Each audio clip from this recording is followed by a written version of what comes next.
Alright, so I am back, and today we are going to be taking a look at a Beast Wars set, or the first part of the Beast Wars set. We'll be doing this all week. And so here they are. This is the Triperticus Council here. We got Ramhorn, Cicada-Con, and Sea-Clamp. So there's the three members for you. These guys did show up in the cartoon very briefly when they were assigning Ravage the mission to go hunt down and kill Megatron and leave no witnesses. So they were in the show very briefly, but here they are in the toy form. And we'll get more to the set in the end. Because we're gonna split this up and do one review at a time, but yeah, when I was a kid, the set, when I saw the set, I fell in love with it. I absolutely wanted it. I went out, I saved my money. I'm like, I gotta have it, and finally I had enough money and I bought it, and it was a very good purchase on my part because I just, like I said, I absolutely love the set. Let's see, when did this come out?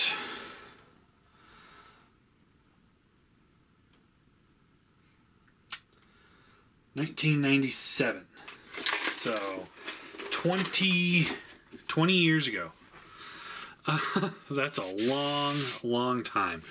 So yeah, this is a older set, and it was cool because it was a $20 set and you get all three figures in it. And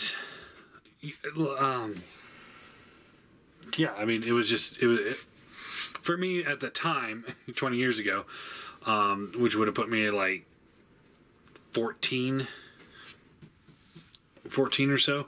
So $20 was a big deal for me back then. So we're gonna get these guys out of the way. We'll take a look at Sea-Clamp first, and it was a huge boost to the Predacon army I was building at the time. So this is Sea-Clamp. As you can see, he's a lobster or crawdad, if you will, whichever. What does it say on the box? I don't think it says anything on the box about it.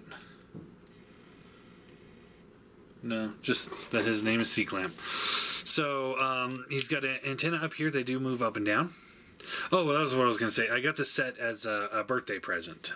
So I just got this a few days ago, and I'm just so excited to have it back. And the set, it came from a comic book store. They had it, and dude said it was brand new, but it was clearly not brand new because one of his swords were broken. But I was able to purchase one online, and I got it here in real quick time. So I've got a full one now. So anyway, back to him. So his antenna do swivel up and down here. His arm here is on a universal, so it goes up and down, in and out. Ball joint here. So you get good range of motion there. It hinges at the claw, and then the claws do open and close.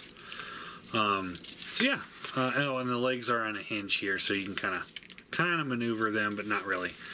And that's really all there is to them. But I mean, I guess there's not really much else you'd really want out of a lobster. So let's transform. All these guys are fairly simple to transform. So you want to rotate the waist, rotate the legs forward, flip the heel spur down, like that. Now these it always kind of bugged me that the heel spurs were not quite flat. Like it's like this is just a little bit further up than this one, so it's kind of like guys, didn't think that through all the way, I guess. Split the lobster head here, flip the legs up like this, and then what I like to do is I like to take this ball joint that it's on here, and I like to rotate it so that it's like that, so you don't have any extra hinges when you don't need them.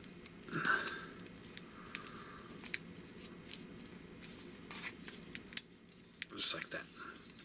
And then you can open up this, flip up the head, close it up, rotate the arms down, and there you have Sea-Clamp in his robot mode.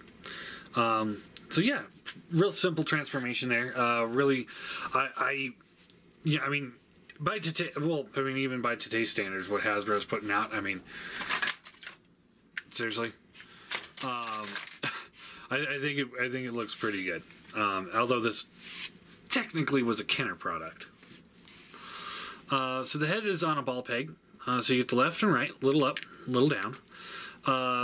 Shoulder can rotate here, and then because of this ball joint, you just maneuver the ball joint and you can get it any which way you need to. So his arm is pretty fully poseable. He does have a swivel here.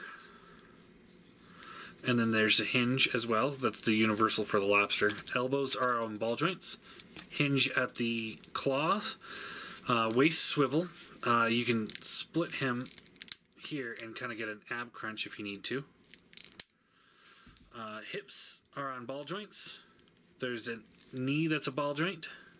And then toe does have, toe and heel have tilts. And then you can open this up, and he does have claws that can flip out, so you can have extra blades on him if you wish.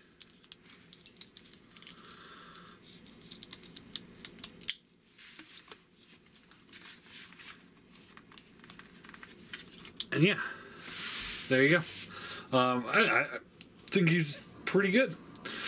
Pretty good for his age, and pretty good in comparison to what Hasbro's putting out right now.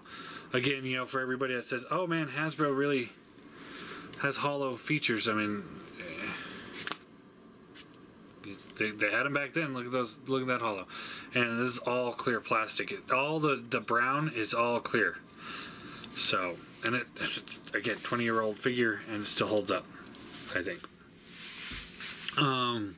Size comparison. Here he is with the classic Seeker. So he's a little bit shorter, but he's got a lot more bulk to him. Here he is with a Voyager. You get a good idea of where he scales. And then here he is with a basic from the Beast Wars.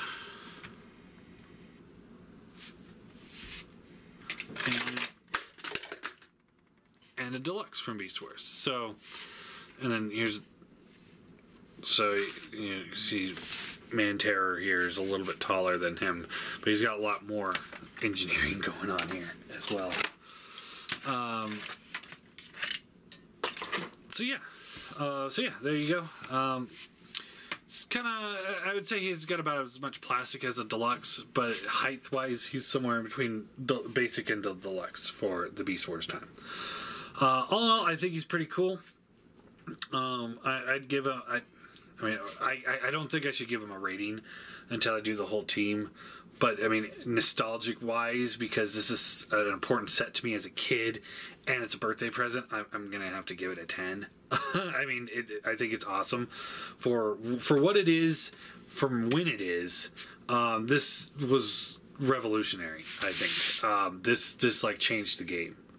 And to have it all come in a pack was really cool. So yeah, there you go. There's C-Clamp, and tomorrow we'll look at Ramhorn.